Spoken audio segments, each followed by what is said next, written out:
자료 수집 사업, 아산 정규연구나 그리고 현대그룹 성장사에 대해서 오늘은 전 현대 미포조선 부사장에 계신 김병호 선생님 모시고 인터뷰를 진행하도록 하겠습니다. 날짜는 22년 11월 22일 오전 11시입니다. 고맙습니다.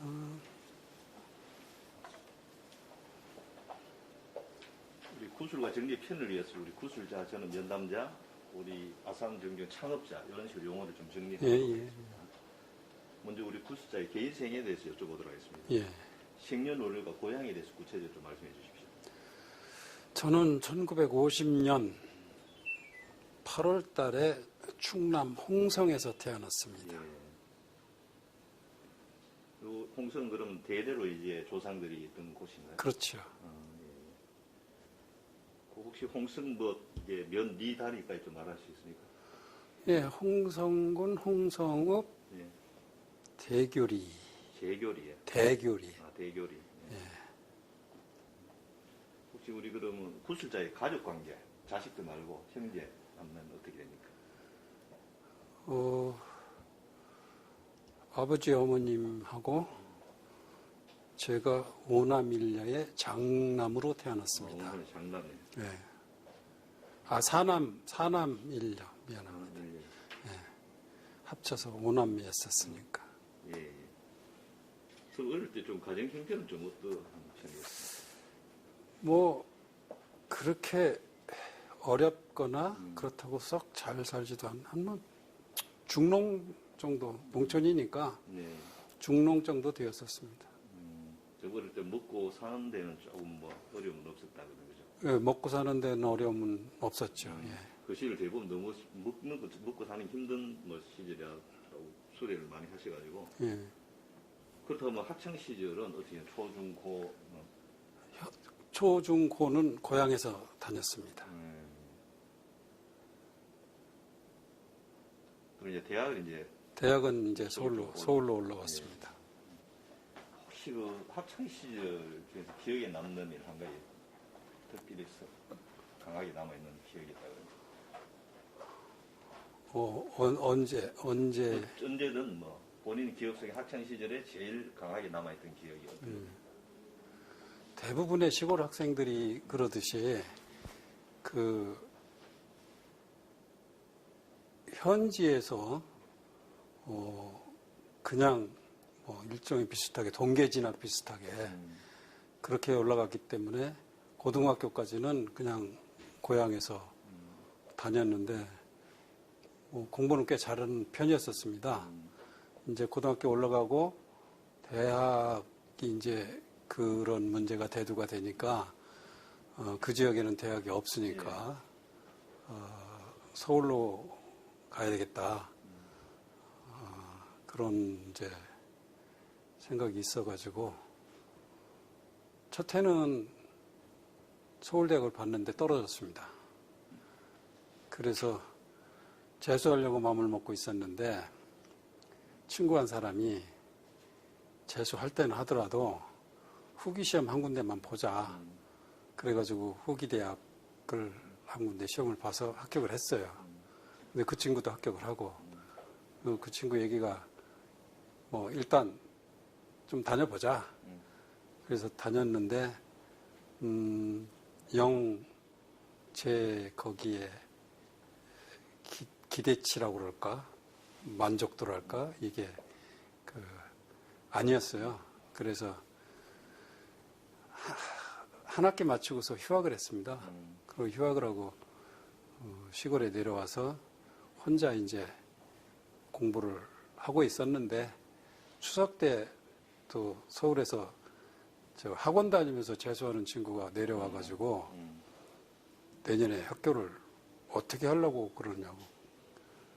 그래서 뭐 당연히 후기 휴학하고 내려왔으니까 내년에 서울대하고 시험을 본다고 그러니까 서울대하고 웃기지 마라. 지금 서울에서는 인류 입시 학원에 학생들이 불을 켜고 공부하는데 시골에서 우물안 개구리 해가면서 서울대학 꿈도 꾸지 마라 그러더라고요. 그때 정신이 번쩍 들었어요. 그래서 바로 짐 싸들고 서울에 올라와서 학원을 다니려고 했는데 이미 2학기 학원들이 인류 학원들은 다 마감이 됐더라고요. 그래서 할 수 없이 이제 뭐 그때 처음 생긴 신생학원이 있었는데 거기를 다녔어요. 거기를 다니면서 준비를 하고 있었는데 뭐 중간에 갑자기 서울대학교가 입시 과목을 전 과목으로 확대를 했어요. 그 전까지는 국영수하고 사회에서 한 과목, 과학에서 한 과목 이렇게 5과목 하고 있었는데 전 과목으로 확대를 하는 바람에 이거 뭐 그냥 눈앞이 깜깜하더라고요. 다른 친구들은 그래도 1학기 때부터 국영수하고 5과목은 착실하게 준비를 해왔었는데 나는 1학기 때는 또 다른 대학 다니라고 입시 준비를 안 하고 2학기 때부터 시작하려고 그랬는데 그래가지고 도저히 안 되겠더라고요. 그래서 서울대학을 포기를 하자. 근데 그때까지만 해도 내가 이과였었거든요. 네. 그때 포기를 하고 그럼 서울대학을 포기를 하고 어이구 회장님 자리를 제가 앉았습니다. 우리 중후회 회장님이죠. 근데 전에 후기로 들어간 학교도 이과 공대였었는데 서울대학을 포기를 하고 하려니까 이과 계통을 다시 가려니까 전에 다녔던 학교가 그래도 차선책이었었는데 거기를 다시 가자니까 1년을 허비한 꼴이 돼가지고 그러면 이과 포기하고 문과 계통으로 돌려보자 그래가지고 생각을 한 게 이제 뭐 법과 계통 아니면 상경계 아니면 그야말로 인문계 문과 계통 그렇게 생각하다가 법과 계통은 가면은 또 고시를 해야 되고 그래서 뭐 이지고행 하는 식으로 상경계를 갔죠. 그래서 네, 그게 어떻든 인생에서는 제일 터닝 포인트가 됐죠. 거기가. 그래서 이제 상경계를 잘 다녔습니다. 그러고서 그럼 요즘 지금 뭐 특별히 하고 계신 일은 있습니까? 없습니다. 이제 뭐 나이가 70이 넘었는데 뭐 그래 다른 뭐 어떻게 뭐 어떤 뭐 사회학교 뭐 나가 특별히 뭐 없어요. 여기 중후회 부회장 하고 있어요. 그래. 예, 조선 회장. 여기 중후회가 이제 저기 회장님이 계시고 네. 그다음에 이제 사업본부별로 회장이 한 명씩 있는데 각 사업본부의 회장이 중후회 전체의 부회장. 분과가 있죠. 예. 그러면서 이제 만나 소일하고 그렇게 하신다고. 예. 그럼 군사 직장 생활에 대해서 좀 여쭤보겠습니다. 예. 그럼 학교를 졸업하고 처음 직장 생활 어디서 했습니까? 첫 직장은 좀 뭐 아이러니하겠지만 대우그룹으로 들어갔어요. 졸업하고는? 예, 바로 졸업하기 전에 이미 이제 신입사원 공고가 있어서 대우그룹의 공채에 합격을 해서 연수하고 뭐 일종의 이제 연수 마지막에 면접 비슷한 거를 하는데 어느 회사에 배치되었으면 하고 원하느냐 하는 그런 점이 있었는데 그때 저는 대우 실업 아니면은 대우 중공업을 얘기를 했었는데 뭐 나중에 발령난 거 보니까는 동양증권으로 발령났더라고요. 동양증권을 막 그 대우 실업 대우 그룹에서 인수한 증권에서 했었어요. 그래서 갈까 말까 하다가 거기 1년 전에 거기에 입사한 내 친구가 대학교 동기가 있어가지고 거기 어떠냐고 물어봤더니 여기 좋아 여기 뭐 재밌어 그러더라고요. 그래서 일단 갔어요. 가서 근무를 시작했는데 거기도 또 제 기대치에 못 미쳤어요. 어차피 뭐 증권회사는 제2금융권이니까 기왕에 금융계에 있으려면은 제1금융권이 낫지 않을까. 그래서 봤더니 한국산업은행, 요새 KDB죠. 예. 거기 신입병원 모집이 있더라고요. 그래서 거기 시험 쳐가지고 거기 다시 그로 갔어요. 예, 다니던데. 산업은행도 또. 예, 산업은행 조사부에 발령받아가지고 조사부에 있었습니다. 그러다 그러면 현대중공업은 언제 입사하셨습니까? 1년을 산업은행 다니다가 1년 뒤에 현대그룹 또 공채에 저도 공채랐습니다. 예, 공채로 왔어요. 뭐 예를 들어 경력직 그게 아니고 그런 게 아니고 완전히 공채로 다시. 예, 1년을 다녔는데 아니 그러면 예, 물론 그 당시 산업은행의 이미지가 어떤지 모르겠습니다만 뭐 꽤 나름대로 괜찮은 그때도 국채은행이야. 예, 국채은행 예, 계속 예. 국채은행이죠. 지금도 마찬가지니까. 근데 불구하고 왜 중공업으로 이렇게 옮기려고 생각했습니까? 그것도 뭐 일종의 뭐 자존심이랄까 오기랄까 그런 거를 건드리는 사람이 있어가지고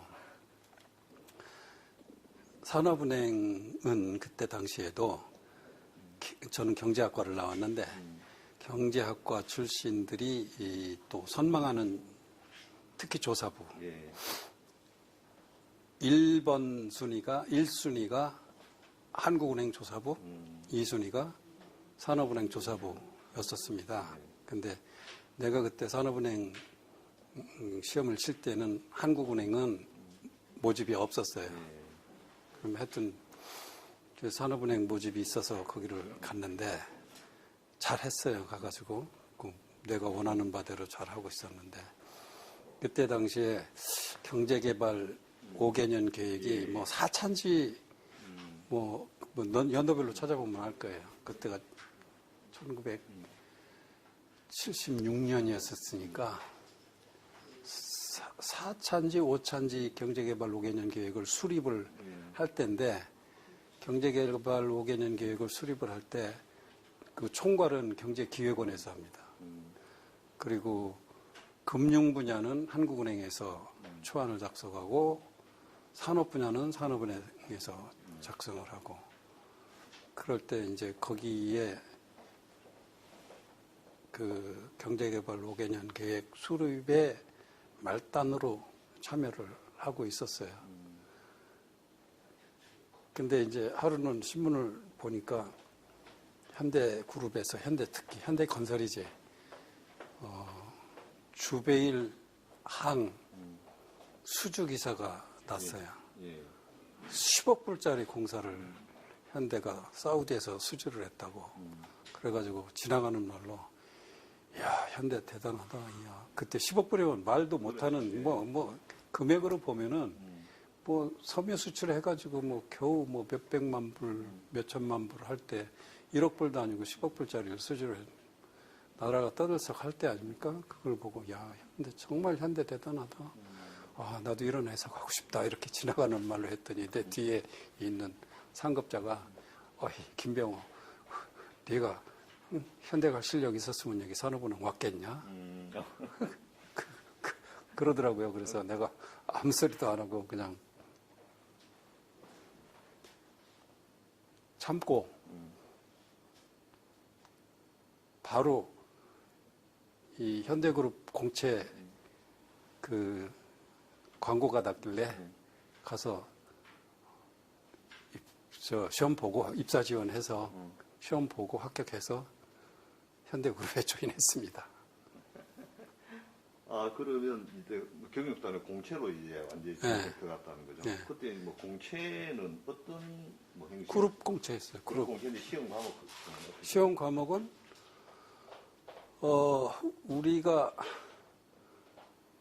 그 상경계니까 경제원론하고 그다음에 영어하고 상식하고 이런 거 봤던 것 같아요. 예, 기본적으로 보는 거. 그다음에 면접할 때 영어 면접하고. 면접은 뭐 어떤 식으로? 외국인 창업자는 안 나오고 그때. 창업자분은 안 나오시고 이제 임원들이 나오고. 이제 그때만 해도 이제 창업자분은 아니시고 이제 서울에 계시는 임원들 분이 면접을 했고 또 그거하고 별도로 영어 면접을 그때 현대 서울 사무소 어학실에 있는 영어 강사가 네. 영어 면접을 또 하시고. 그래서 이제 뭐 중공업을 입사하셨는데 그럼 입사학은 어느 부서로 갔습니까? 저는 면접할 때 뭐 부서까지는 얘기 안 하고 울산으로 보내주십시오 그랬어요. 울산으로. 예. 근데 그때 당시에 풍조는 서울에 있는 사람은 서울을 선호하고 지방 안 가려고 그랬거든요. 그때 근데 저는 이제 울산으로 보내주십시오 그랬더니 한 분이 울산 가서 뭐 하게 그러더라고요. 그래서 나중에 무엇을 하든 간에 현장을 알아야 나중에 하는 일이 도움이 될 것 같아서 일단 울산 먼저 근무를 하겠습니다. 그랬더니 뭐 어쨌든 간에 현장을 알고 난 다음에 단계를 하겠다 이거지. 예, 그렇습니다. 그랬더니 해외 영업부로 발령을 내주시더라고요. 그래서 내가 따졌어요. 왜 울산 보내달라고 했는데 해외 영업부냐고. 당신이 딴 일을 나중에 할 건데 그 울산은 현장을 알기 위해서 울산 보내달라고 한다고 하길래 이 해외 영업부에서 일을 하면서 그냥 울산 출장 자주 다니면서 현장을 알 기회를 줄 테니까 그냥 해외 영업부 다녀라. 그래서 그렇게 해외 영업부에 발령을 받았습니다. 해외 영업은 이제 서울에 있는 거예요? 서울에 있었어요. 그때. 그럼 이제 그 당시 그러면 어떻든 그 뭐 회사가 엄청 성장하고 그런 때니까 좀 직장 처음 갔을 때 좀 분위기는 좀 어땠습니까? 아주 그냥 뭐 분위기 엄청 좋았죠. 전부 그냥 다들 신입사원들도 그렇고 그냥 뭐 완전 하이텐션 다 아주 그냥 활기차게 하는 그런 분위기였었습니다. 그럼 이때 이 해외 영업부라는 것은 현대중공업 안에 해외 영업? 그렇죠. 일단 뭐 현대 어떤 뭐랄까 요즘 말하면 종합상사 이런 개념 그런 게 아니고 예. 중공업 안에 중공업 안에서 그리고 요 해외 영업 주로 어떤 일들 해요? 조선 수주 관련된 그렇죠. 선박 수주 일을 하는 그것도 해외 것만 국내 거는 또 국내 영업부가 따로 있었고 해외 고객들로부터의 선박 수주하는 일을 도맡아서 하는 부서가 해외 영업부였었죠. 그럼 요 들어가 신입사원 때 그러면 이 해외 영업에서 이제 우리 구술자가 주로 한 일 어떤 거?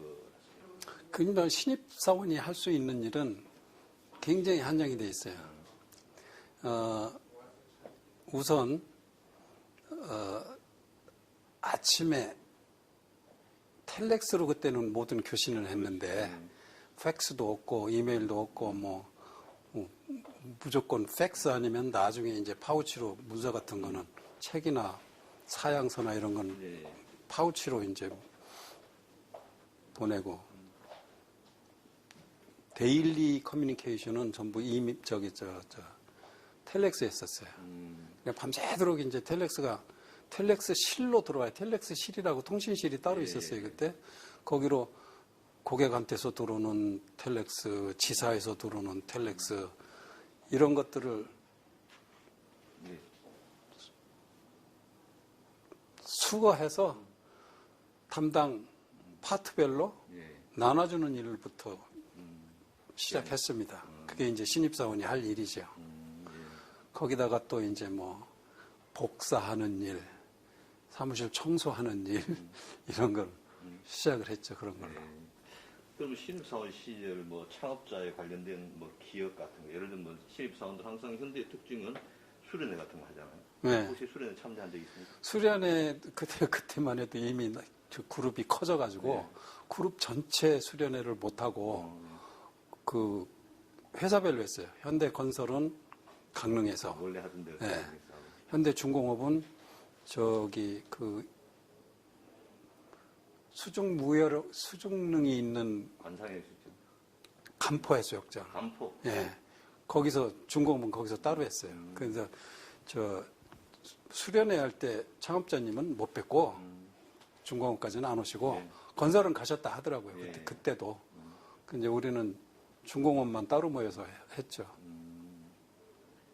그럼 중공업은 계속 이제 그곳에서 이제 신입사원 수련회. 매년 거기서 예.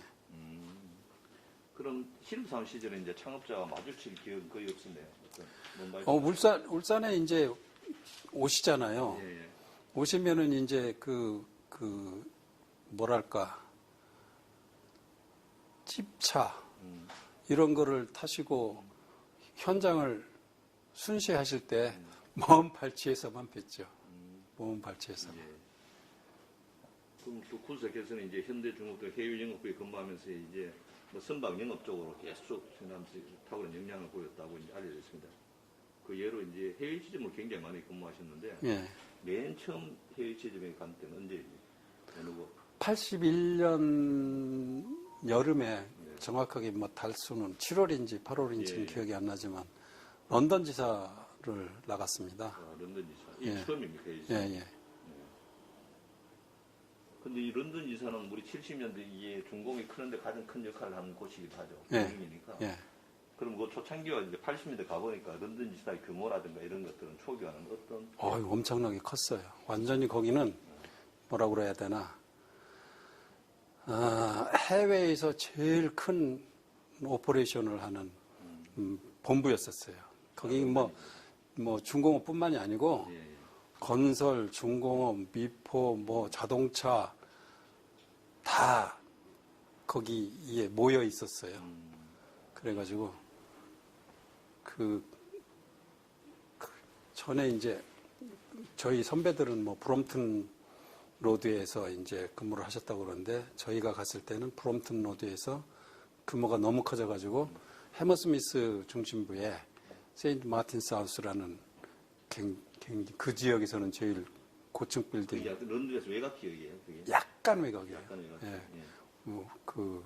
센트럴은 아니고 약간 떨어져 있는 거기에서 큰 건물, 시티뱅크 건물이었었는데 그게 두 층을 11층하고 12층을 임대해서 쓰는 굉장히 중요한 그 거점이었죠. 그 당시 근무 인원들은 얼마나 됐어요? 국내에서 가는 분들이? 국내에서 파견된 몰라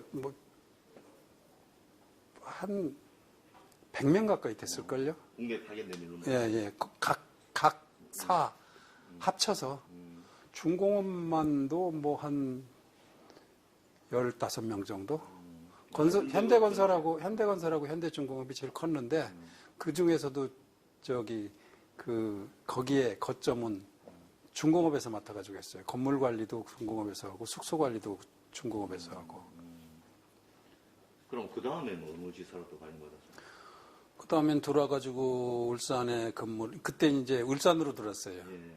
전에는 서울 근무하다가 런던을 나갔는데 제가 런던 근무할 때 아무래도 영업부는 현장하고 가까이 있는 게 좋다 해서 창업자님이 다 울산으로 가. 그래가지고 다 울산으로 왔어요.